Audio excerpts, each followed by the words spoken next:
So as we estimated, the reproduction number was on the matter of 1 to the level 5, indicating that the multiple chains of transmission were taking place on board. And depending on the date of disembarkation, the risk of infection is different. But it's actually the case that it takes several days for infected individuals to turn out to be tested positive. And also, they need what we call the incubation period, the time from infection to illness onset, for a matter of about 5 or 6 days. And therefore, it was diagnosed as infected later represents those who passed through the PCR testing procedure and later turned out to be positive, representing the recently infected individuals who disembarked. And also, we have to note that the PCR testing is not 100% sensitive. Therefore, the several passengers must have been actually positive, but the test result was negative.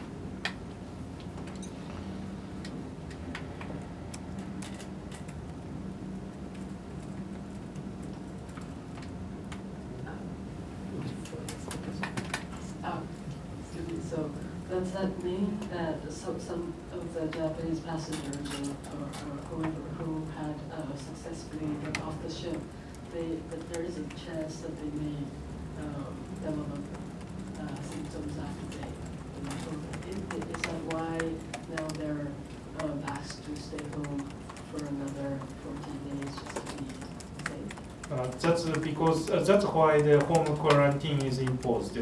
And 14 days is basically what it has been suggested by WHO based on the incubation period distribution. More than 95% of infected individuals are supposed to develop illness within a matter of 14 days since the last exposure.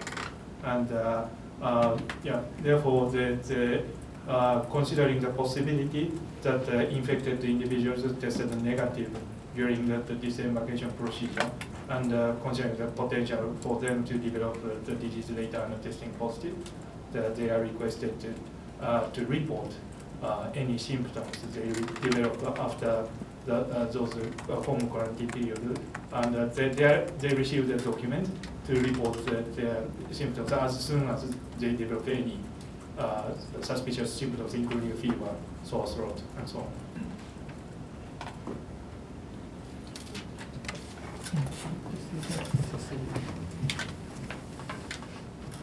So just to follow up on Mary's question earlier, what about the foreigners who choose to stay on? I understand there are a couple of American cases who rejected going on board the chartered flight and chose to stay on in order to so-called escape their 14-day quarantine period at home. 5 Singaporeans, as I understand, disembarked the ship, and they also chose to stay on in Japan for the next 14 days to avoid being quarantined back home. So if we are going to see tourists wandering about, what kind of risk does that pose? Thank you.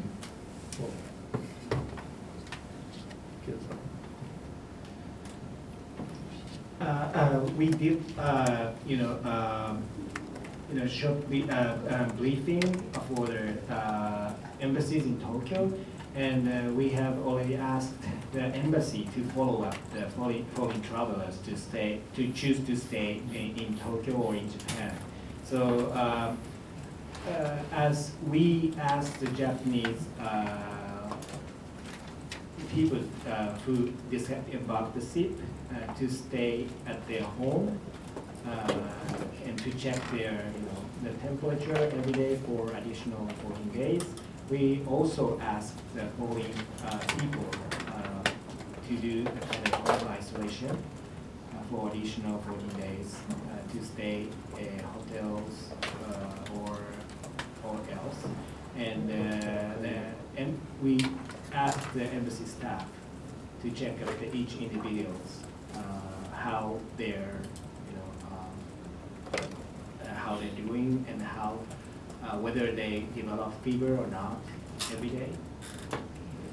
And that's the way how we follow up each passengers. Sorry. Just a confirmation. So it's a guideline, not a rule that they have to stay at home.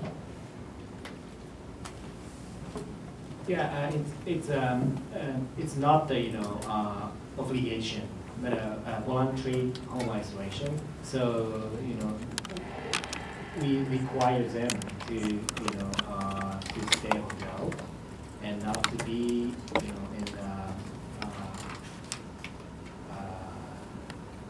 if they need to go out, they can. But if they can stay hotel, please do as much as possible. Voluntary home isolation. Any other questions? Based on your research of the Diamond Princess, do you have any theories as to why the ship that docked in Hong Kong and also the other ship that docked in Cambodia did not produce this many infection? Do you have any sort of theories of why we had more than 700 cases on board the Princess Diamond?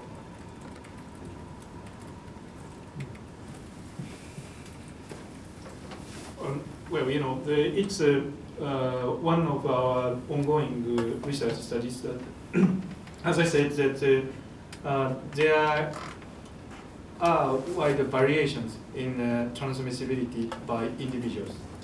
About 90% of infected individuals do not produce any secondary cases, but it's only a problem of 10% of infected individuals to produce secondary transmission. And in the case of another cruise ship, there were a small number of cases, but what we can tell is that probabilistically that case didn't result in a large number of secondary transmissions. It's a matter of luck based on the probability. And in the case of the Diamond Princess, the index case, which may or may not be the case identified in Hong Kong, resulted in multiple chains of transmission. And what it indicates is that the index case was unfortunately one of the transmitters of infection. And that changed the future fate of the epidemic on board. So that would be what has been described in the media as the super spreader? You think that's the case with this? No, we do not have any evidence of the existence of a super spreader. But what we can tell is that probabilistically the existence of a case on Diamond Princess resulted in the multiple chains of transmission. That's what we can tell. But there was no indication that super spreader. As I said, when the epidemic was identified on 3rd of February, it was already a diffuse epidemic.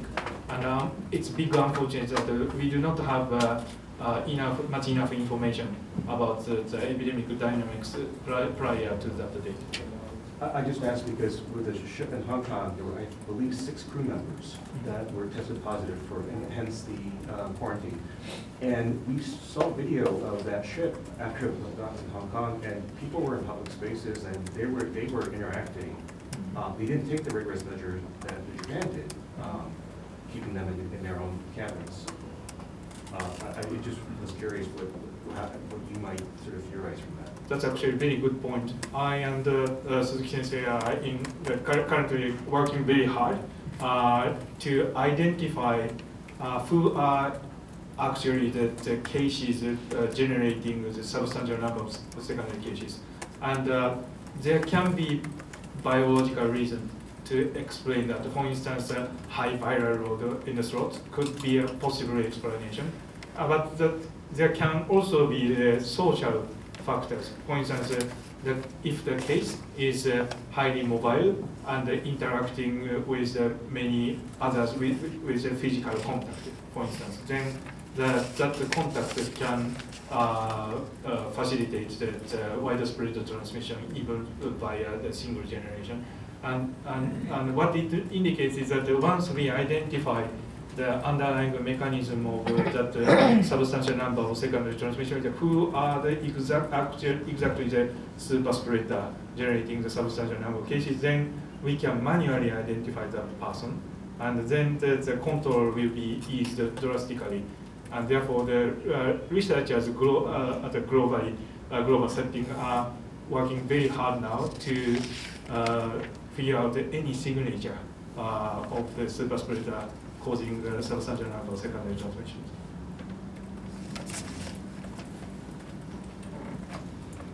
Other questions?